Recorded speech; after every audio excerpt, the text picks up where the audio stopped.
Ce matin, donc, on a assisté au départ de la 6000D, 67 km, la course reine de la 6000D pour 3400 mètres de dénivelé positif, avec un peu moins de 1000 participants. Donc on est très heureux de cette relance pour la 6000D, puisque l'année dernière, on avait dû malheureusement l'annuler. Et là, on a tout fait pour la maintenir et préparer les conditions les meilleures pour pouvoir accueillir les coureurs. Ça fait plusieurs fois déjà que j'y participe.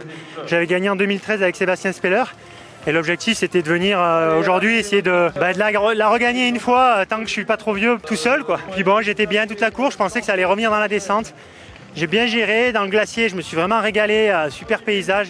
J'adore la haute altitude et du coup là je me suis vraiment régalé. Par contre la fin de Montfavet jusqu'ici interminable. Interminable, je comptais les pas et j'attendais qu'une chose, c'est que ça se termine. Mais je suis bien content, c'est une belle course. Ça fait plaisir de revenir sur des compétitions malgré tout ce contexte sanitaire. Puis on a enchaîné une heure après avec le départ d'un nouveau format qu'on a proposé cette année.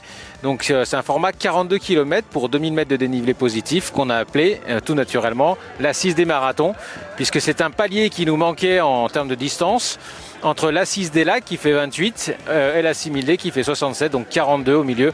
Un palier qui permettra peut-être à ceux qui ont eu plaisir à faire l'Assise des lacs de passer par l'Assise des marathons et d'ensuite se fixer comme objectif la 6000D. J'avais vraiment envie de me donner à fond aujourd'hui.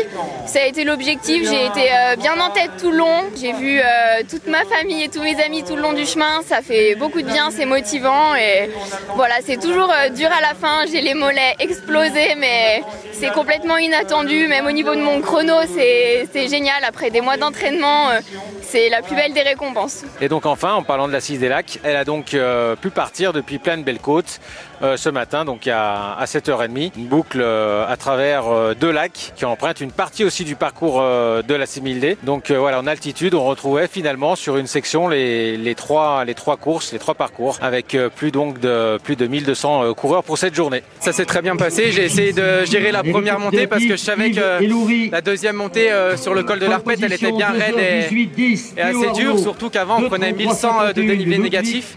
Donc j'ai vraiment géré la première montée. Je suis passé au sommet de la première montée en 4e position. J'ai accéléré un peu dans la descente, je suis passé en 3e place et puis dans la dernière montée j'ai réussi à doubler le deuxième. Et donc après j'ai géré la dernière descente, j'avais une ou deux crampes au mollet mais globalement ça a été. C'est un super parcours, j'avais déjà fait 2 fois le 11 km et franchement c'est une super course. La grande particularité de la 6000D, c'est que c'est un départ en vallée avec une ascension jusqu'au glacier à plus de 3000 mètres d'altitude et une redescente également, donc le profil est très particulier. On peut dire donc que c'est une montée et une descente, donc casse-pattes. Mais on va dire quand même qu'il y a certains passages, on va dire, sous forme de route balcon. Il n'y en a pas beaucoup, certes. En revanche, on traverse tous les étages alpins. Donc ça, c'est un avantage pour cette course, puisque les coureurs prennent plaisir justement à traverser toutes ces zones et puis toutes ces stations-villages de charme aussi qu'on peut avoir sur la Plagne. Avec cette ascension sur le glacier qui habituellement est un peu plus lunaire, mais pour cette année, l'hiver nous a laissé un beau manteau neigeux. Donc les coureurs ont pu fouler cette neige à plus de 3000 mètres d'altitude.